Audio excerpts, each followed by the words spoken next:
Assalamualaikum warahmatullahi wabarakatuh. Selamat siang Bapak Isar, selamat siang teman-teman semuanya. Saya Yudin Evi Bima Putri, NPM 2019 01500 800. Saya dari kelompok 4 yang beranggotakan 6 orang, yaitu saya dan kelima teman saya lainnya. Dinda Anastasia, Mia Amelia, Sania, Mahandika Gemariskia, dan Obrin Tiopan. Pada video kali ini kami akan mereview artikel yang sebelumnya sudah dipilih dan disiapkan oleh kelompok kami. Pembahasan selanjutnya akan dijelaskan oleh kelompok kami secara bergantian. Namun, sebelum masuk dalam pembahasan, akan ada beberapa kata pengantar dari ketua kelompok kami, yaitu Sania. Silakan disimak dan terima kasih. Assalamualaikum warahmatullahi wabarakatuh. Salam sejahtera untuk kita semua. Saya ucapkan selamat pagi untuk Bapak Itsar Bolorangka MPD Konseling selaku dosen pengampu mata kuliah metode penelitian kuantitatif, dan selamat pagi teman-teman semua. Pada kesempatan ini kelompok kami akan melakukan pembahasan artikel yang berjudul Hubungan Self-Awareness dengan Kedisiplinan Peserta Didik kelas 8 di SMP Wiyatama Bandar Lampung. Nama saya Obrin Tiopan dengan NPM 2019 015000851. Di sini saya akan mencoba menjelaskan judul jurnal dan diterbitkannya jurnal. Untuk judul jurnal, hubungan self-awareness dengan kedisiplinan peserta didik kelas 8 di SMP Wijayatama Bandar Lampung, atau penelitian korelasional bidang bimbingan konseling pribadi. Untuk diterbitkannya jurnal bimbingan dan konseling 03 atau 1 2016 di halaman 57 sampai dengan 72. Terima kasih. Baik, di sini saya akan menjelaskan tentang dua hal, yaitu siapa yang meneliti dari penelitian tersebut dan apa latar belakang dari penelitian tersebut. Yang meneliti dari penelitian tersebut yaitu yang pertama adalah Yela Maharani, dan kedua ada Mary Mustika. Dan apa sih latar belakang dari penelitian tersebut? Latar belakang dari penelitian tersebut adalah kurangnya kedisiplinan dari SMP Wiyatama Bandar Lampung.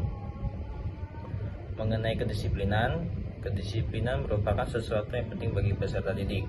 Namun demikian, masih banyak peserta didik SMP Wiyatama yang belum disiplin. Hal ini tampak pada perilaku peserta didik di sekolah, yaitu masih adanya peserta didik yang melanggar kedisiplinan dan tata tertib dari sekolah tersebut. Contohnya yaitu seperti terlambat masuk sekolah, kurang disiplinnya dari seragam, kurang minat belajar, dan malas mengerjakan tugas. Berikut latar belakang dari penelitian tersebut. Selanjutnya di sini saya akan jelaskan apa sisi yang menarik dan signifikan dari penelitian ini. Di sini dijelaskan tertulis, dilihat dari hasil penelitian, peneliti dapat menyimpulkan bahwa sikap disiplin masih dimiliki peserta didik SMP Wiyatama Bandar Lampung. Hal ini dapat dibuktikan oleh hasil penelitian menunjukkan bahwa peserta didik yang tergolong memiliki kesadaran diri. Selanjutnya saya akan menjawab di mana letak originality atau kebaharuan penelitian. Di sini letaknya ada di paling atas artikel yang tertera PISSN 2089-9955, EISSN 2355-8539, dan 03 1 2016 57 sampai 72. Konseli Jurnal Bimbingan dan Konseling e-Jurnal. Salah yang ingin dijawab oleh peneliti dalam artikel ini untuk mengetahui hubungan self-awareness dengan kedisiplinan peserta didik di SMP Wiyata Bandar Lampung.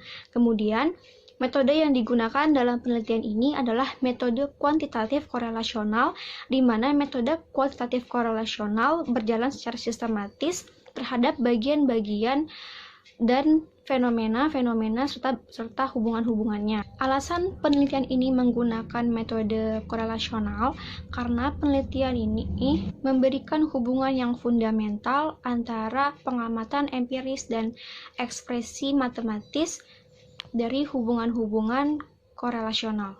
Kemudian selanjutnya saya akan menjelaskan tentang desain penelitian yang terdapat di dalam artikel.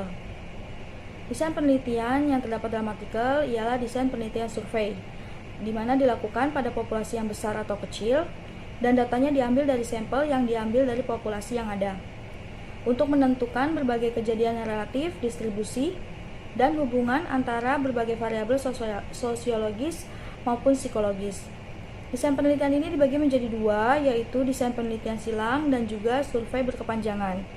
Jadi untuk desain penelitian yang terdapat dalam artikel, peneliti menggunakan desain penelitian silang karena di abstraknya dijelaskan bahwa peneliti menggunakan desain penelitian cross-seksional. Untuk sampel pada penelitian dalam artikel ini adalah sebanyak 60 siswa dari 120 siswa dari SMP Wiyatama Bandar Lampung. Kemudian penelitian pada artikel ini menggunakan metode kuantitatif korelasional. Pengujian data yang dilakukan pada artikel antara lain ialah uji normalitas, uji homogenitas, melakukan uji korelasi, dan melakukan pengujian hipotesis. Pertanyaan yang nomor 2 yaitu apakah kesimpulan menjawab semua pertanyaan penelitian di dalam artikel tersebut? Jawabannya adalah ya. Karena dapat dilihat pada simpulan dan abstrak di mana penulis melakukan penelitian ini dengan tujuan untuk mengetahui hubungan self-awareness dengan kedisiplinan peserta didik di SMP Wiyatama Bandar Lampung. Dan hasilnya ialah sikap disiplin dan kesadaran diri masih dimiliki peserta didik SMP Wiyatama Bandar Lampung, serta data yang telah diolah oleh peneliti di dalam artikel juga dapat membuktikan bahwa kedua variabel antara kesadaran diri dengan kedisiplinan memiliki hubungan yang signifikan. Baik, di sini saya ingin menjawab pertanyaan tentang korelasional hubungan. Sebutkan masalah apa saja yang belum terselesaikan dari artikel tersebut. Maka jawaban di sini adalah tidak terdapat masalah yang belum terselesaikan dari artikel tersebut, di mana dapat kita lihat dari hasil penelitian telah dijelaskan bahwa terdapat hubungan yang signifikan antara dua variabel tersebut, yaitu self-awareness dan kedisiplinan.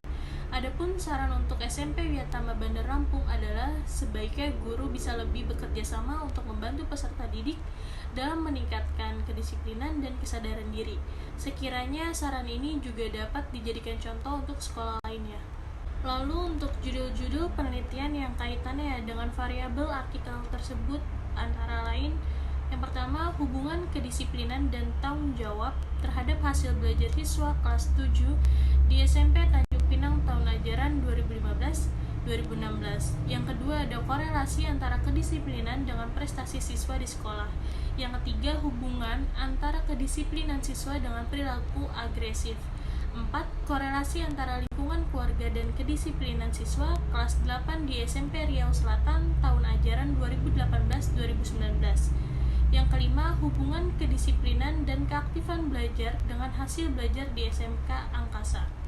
Alasannya karena berkaitan dengan artikel tersebut yang mana sama-sama membahas tentang kedisiplinan dan self-awareness khususnya pada pelajar tingkat SMP dan SMA. Sekian yang dapat kami sampaikan di review artikel jurnal ini.